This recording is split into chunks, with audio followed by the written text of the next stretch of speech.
दतिया जिले में विद्युत विभाग के 200 फीडर है जिनका मेंटेनेंस हर वर्ष वर्षा के पहले किया जाता है, जिसमें बिजली की समस्या बिजली जाने पर उपभोक्ताओं को रहती है। वहीं उपभोक्ताओं ने यह शिकायत की है कि मेंटेनेंस के नाम पर बिजली की कटौती की जाती है, जिससे हम लोगों को परेशानी होती है। गर्मी का मौसम है, बिजली 4 से 5 घंटे को जाती है, जिससे हम लोगों को परेशानी का सामना करना पड़ता है। एवं उपभोक्ताओं ने यह भी कहा कि इस महीने में किसी के 2000 किसी के 5000 सुरक्षा निधि के नाम पर बिजली के बिल में ऐड करके आया है। यह हम कैसे भरेंगे?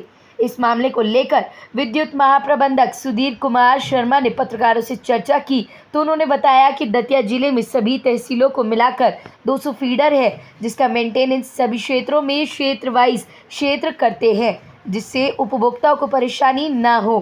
बिजली हमें बंद करनी पड़ती है, मेंटेनेंस कराना अति आवश्यक है। बरसात का समय आने वाला है, तारों के ऊपर जो पेड़ आ जाते हैं, जिनसे बरसात के मौसम में आंधी तूफान की वजह से कोई घटना घटित ना हो एवं बिजली से उपभोक्ताओं को परेशानी न हो, इसलिए साल में हम लोग चिन्हित फीडरों पर मेंटेनेंस का कार्य करते हैं। विद्युत महाप्रबंधक ने यह भी बताया कि उपभोक्ताओं की शिकायत रहती है कि सुरक्षा निधि के बिल में पैसे बढ़ाकर आते हैं। साल में खपत का 45 दिन का खपत की राशि का बराबर 3 महीने हम देते हैं। दतिया से रजनी लिटोरिया की खास रिपोर्ट। बहुत परेशानी होती है, दिन में 24 घंटे में 3-4 घंटे बिजली नहीं आती पहली बात तो। और जो सुरक्षा निधि के पैसे जोड़ के आते हैं, अगर जिनकी कमाई अच्छी है वो तो कर लेंगे, जो गरीब है उनकी तो आधी तनख्वाह इसी में चली जाएगी। तो बड़ी उसकी बात है, तकलीफ की बात है और बड़े लोगों को तकलीफ होती है इन चीज़ों से।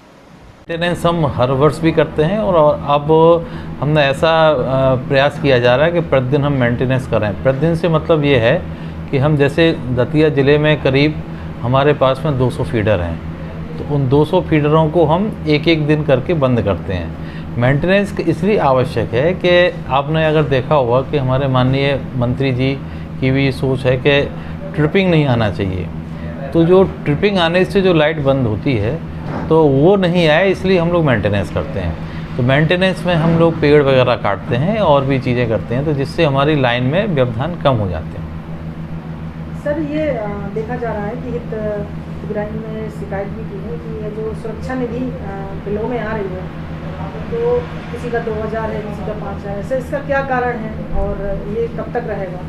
इस बारे में मैं आपको जानकारी देना चाहूँगा कि ये जो हमारी सुरक्षा निधि है, ये हमारे जो बिल होते हैं, तो बिल में हम लोग पिछले 1 वर्ष का एनालिसिस करते हैं और 1 वर्ष में मान लीजिए कि खपत आपकी बढ़ गई है, तो उस खपत के आधार पर हमारा जो सिस्टम है वो 45 दिन की राशि, बिल की राशि को सुरक्षा निधि के रूप में स्वीकार करता है। तो वो हम सुरक्षा निधि 45 दिन के हिसाब से निकलती है और वो हम 3 किस्तों में लेते हैं।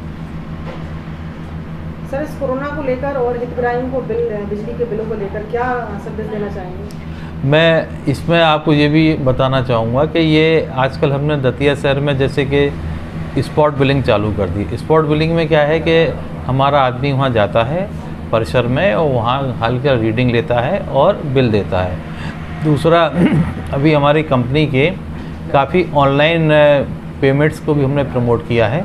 तो मैं आपको ये भी जानकारी देना चाहूँगा कि दतिया शहर में हमारा 1 से 2 करोड़ रुपए ऑनलाइन पेमेंट आने लगा है, जिससे आदमी घर बैठे, हमारा जो सामान्य उपभोक्ता है वो घर बैठे ही अपना भुगतान कर देता है।